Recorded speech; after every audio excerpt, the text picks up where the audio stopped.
안녕하세요, 부동산 아저씨입니다. 오늘은 이런 빌라 전세에 들어가면 평생 후회한다 라는 제목으로 여러분들과 이야기를 나눠보고자 합니다. 여러분, 최근 부동산 시장의 하락으로 인해서, 특히나 전세가의 하락으로 인해서 많은 분들이 어려움을 겪고 계시고요, 또 많은 분들이 전세 사기 등으로 인해서 피해를 보고 계십니다. 오늘 내용도요, 그 전세 사기와 관련된 내용인데요, 오늘 내용에는 전세 사기의 사례, 그리고 전세 사기를 피하는 방법에 대한 내용이 담겨져 있습니다. 전세를 살고 계시거나 혹은 전세를 구하실 예정인 분들에게 도움이 되는 영상이라고 생각을 합니다. 오늘 영상이 좋았다면 좋아요, 구독, 알림 설정 부탁드립니다. 그럼 지금부터 이런 빌라 전세에 들어가면 평생 후회한다 시작해 보겠습니다. 3개월 전쯤 결혼을 앞둔 예비 신혼부부가 신혼집을 구하는 것에 대한 조언을 듣고 싶다며 찾아온 적이 있었습니다. 해당 예비 신혼부부는 양가의 도움 없이 시작을 해야 되는 상황이어서 두 사람이 모아놓은 돈 1억 3천만 원에 나머지 부족한 돈은 전세 대출을 활용해서 신혼집을 구할 계획이라고 했습니다.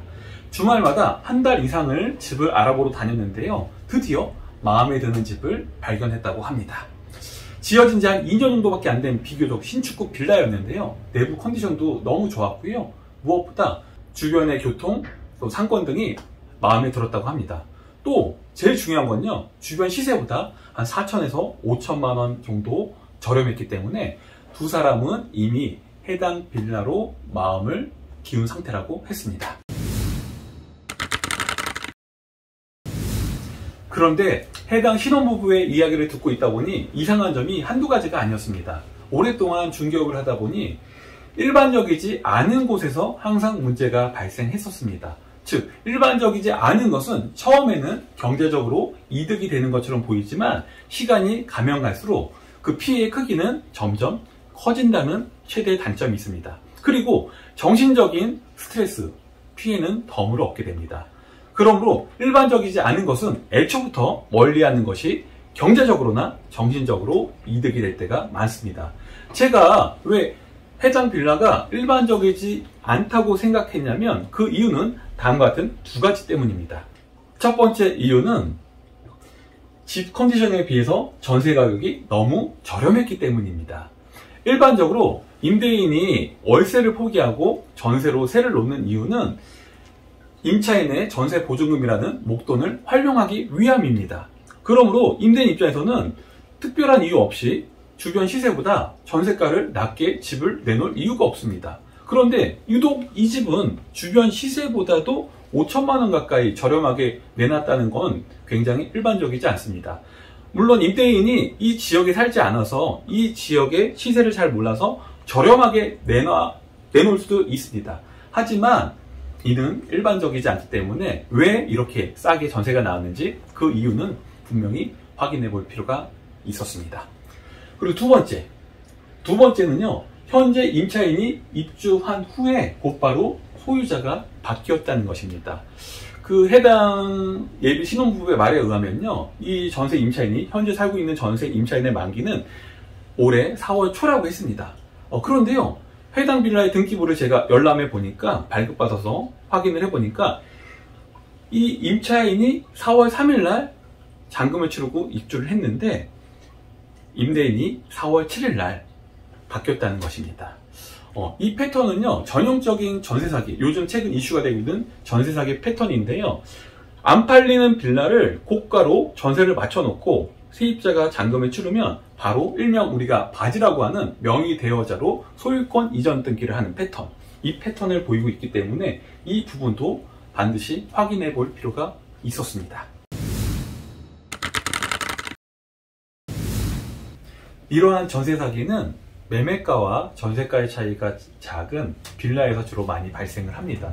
즉, 소유자 입장에서는 잘 팔리지 않는 빌라를 일단 높은 가격에 전세를 맞춰 놓고요, 그리고 나서 어느 정도 잔금을 회수를 하면 일명 우리가 바지라고 하는 명의 대여자에게 소유권을 넘깁니다. 그럼 여러분, 이때 명의 대여자, 바지가 그냥 집을 넘겨받느냐? 그건 아니죠. 약간의 수수료를 주긴 합니다. 뭐 건당 한 200에서 한 300 정도 이렇게 주면 바지는 좋다고 명의를 받아옵니다. 그러면 이 원래의 집주인은요, 바지에게 소유권 이전을 했기 때문에 나중에 전세 만기가 됐을 때 보증금을 반환해 줘야 하는 그 책임에서 면피를 받게 됩니다. 즉, 명의를 넘겨받은 바지가 보증금을 반환해 줘야 되는데요. 그 사람이 능력이 있을까요? 거의 없습니다. 이러한 바지들은요, 신용불량자가 대부분입니다. 즉, 처음부터 보증금을 정상적으로 반환해 줄 생각으로 소유권을 넘겨받은 게 아니라 200만원, 300만원 그 커미션, 수수료를 받기 위해서 바지 역할을 자처합니다. 그런데요, 최근 문제가 되는 빌라 사기는요, 이러한 바지들이 한 채, 두 채만 이런 식으로 받았을까요? 아닙니다. 보통 받을 때 10개, 20개씩 이렇게 명의를 받아옵니다. 그러면 건당 200, 300씩만 잡아도 10건이면 2천, 3천을 한 번에 받을 수 있기 때문에 이 신용불량자인 명의 대여자들은 오늘밖에 없지 내일은 없습니다. 오늘만 있고 내일은 없는 사람들이기 때문에 당장에 2천만원, 3천만원 돈을 받기 위해서 자처, 바지 역할을 자처하게 됩니다. 그런데 이러한 전세 사기는요, 생각을 해보시면 상승장일 때는 일어나지가 않습니다. 왜냐면요, 상승장일 때는 매매가도 올라가지만 전세가도 올라갑니다. 그러면 이 능력이 없는 바지를 할지라도요, 가격이 계속 올라가니까 돌려막기가 가능하거든요. 예를 들어서 전세가 3억인데 전세가가 3억 5천으로 5천만 원이 올랐어요. 그러면 전세 사기가 발생할까요? 아니죠. 5천만 원을 더 받을 수 있기 때문에 3억 5천에 전세를 놓고 5천만 원 자기가 갖고 3억은 빼주면 되기 때문에 절대 상승장에서는 이러한 전세 사기가 발생하지 않습니다. 즉, 지금처럼 이슈가 되고 있는 전세 사기는 하락장일 때 매매가도 빠지지만 또 전세가도 더불어서 크게 빠질 때 발생을 하게 됩니다. 그러면 이러한 전세 사기는요, 유형은 뭐 여러 가지 유형이 있지만 대표적으로 크게 두 가지 유형이 있는데요. 처음부터 의도한 전세 사기가 있고요. 그 다음에 의도치 않은 전세 사기가 있습니다. 그럼 우선 첫 번째 의도한 전세 사기는 방금 전에 말씀드렸던 일명 바지라는 사람이죠. 그러니까 하락장일 때 집이 안 팔리니까 건축주가 빌라를 지어서 분양을 해야 되는데 분양이 안 되니까 자금은 회수를 해야 되고, 자금 회수와 분양 목적으로 일단 높게 전세를 놓고요. 그리고 나서 바지에게 명의를 넘겨서 자신은 빠지는 거죠. 그리고 배째라 바지는 잠적을 하게 되는 거죠. 이렇게 처음부터 계획적이고 의도하는 전세 사기, 이게 가장 큰 문제고요. 그 다음에 두 번째는 뭐냐면 의도치 않은 전세 사기인데요. 이 의도치 않은 전세 사기는 뭐냐면 그 갭 투자, 일명 레버리지 투자, 갭 투자라고 하죠. 그러니까 무리하게 소액으로 투자를 좀 하시는 분들이 있는데요. 그런 분들이 상승장일 때는 소액으로 투자를 해놓고 가격이 계속 올라가니까 굉장히 큰 시세 차익을 얻을 수 있는 장점은 있지만, 반대로 지금처럼 하락장일 때는 가격이 계속 빠지는데 공격적으로 무리하게 한 채, 두 채만 산 게 아니라 막 5채, 10채씩 이렇게 투자해 놓은 사람들은 한 채, 두 채도 역전세가 나면 그거 막기 힘든데, 돌려주기 힘든데 10개, 20개 이렇게 사놨기 때문에 폭탄이 계속 터지는 거죠. 그래서 의도치 않게 이제 빌라왕 전세 사기꾼이 되는 거죠. 근데 중요한 건 여러분, 의도를 했든 의도를 하지 않았던 간에 중요한 건 전세 세입자에게 피해를 줬다는 것입니다. 즉, 전세금이라는 돈을 빌려갔으면 만기가 되면 잘 갚아야 되는데 그러지 못했다는 게 가장 큰 문제입니다. 즉, 의도냐 의도치 않았냐의 차이는 있겠지만 둘 다 나쁜 사람인 건 매한가지입니다.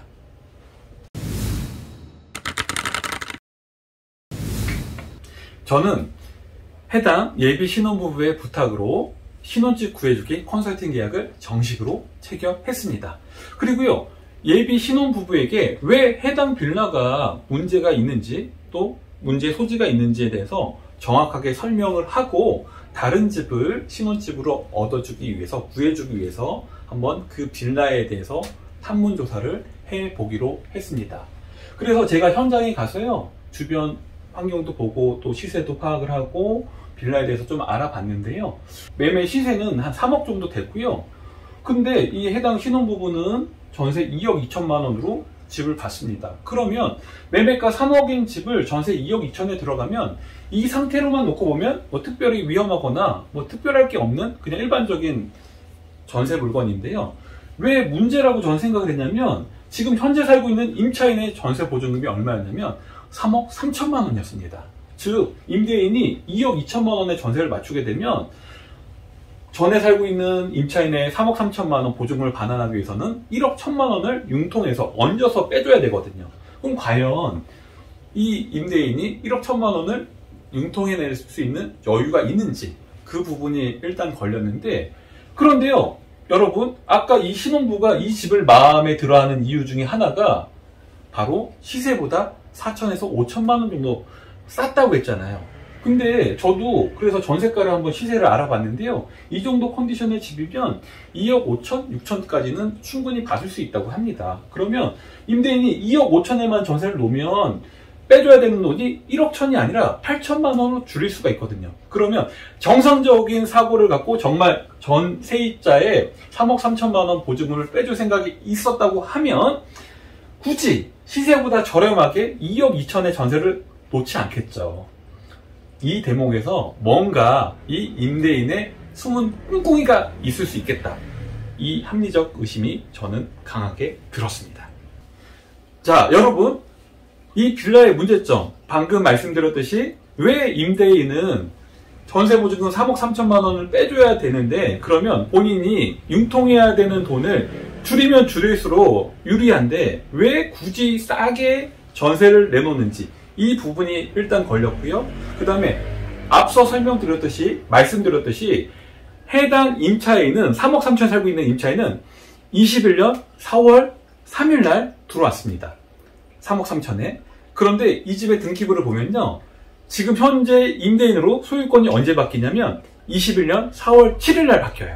그런데 여기서 중요한 건 뭐냐면 그 임대인이 산 가격이, 매매가가 바로 3억 3천이라는 겁니다. 즉 이 얘기는 뭐냐면요, 자기 돈 하나도 안 들이고 소유권을 넘겨받았다는 대목이거든요. 그럼 바로 받을 가능성이 높다, 이거고요. 그다음에 해당 빌라는 1층 필로티 주차장으로 되어 있고 2층 또 5층까지 이렇게 4개층이 4개층이 이제 다세대 빌라로 된 건물인데요. 총 10세대가 있는데 이 10세대 중에서 이 해당 임대인의 소유가 7개로 조사가 됐습니다. 그런데 지금 저희가 요거 2억 2천에 나온 빌라는, 신혼부부 하려고 했던 빌라는 301호인데요. 우연찮게 제가 201호 임차인을 만나서 좀 얘기를 해봤는데 그 임차인도 아주 유사하더라고요. 이때쯤에 21년 4월쯤에 들어왔고요. 그리고 이제 만기가 돼서 이사를 나간다고 하니까 주인이 집을 내놨다고 합니다.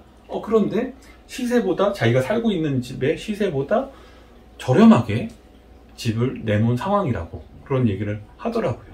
그래서 이거는 문제가 있다, 전세 사기다. 그 다음에 주인은 지금 보증금을 마련해 줄 수 있는 여력도 안 될 뿐더러 마련할 의지가 없다, 뭔가 꿍꿍이가 있다. 저는 이렇게 결론을 내리고 예비 신혼부부에게 이 집은 절대 들어가면 안 됩니다 라고 강하게 만류를 했습니다.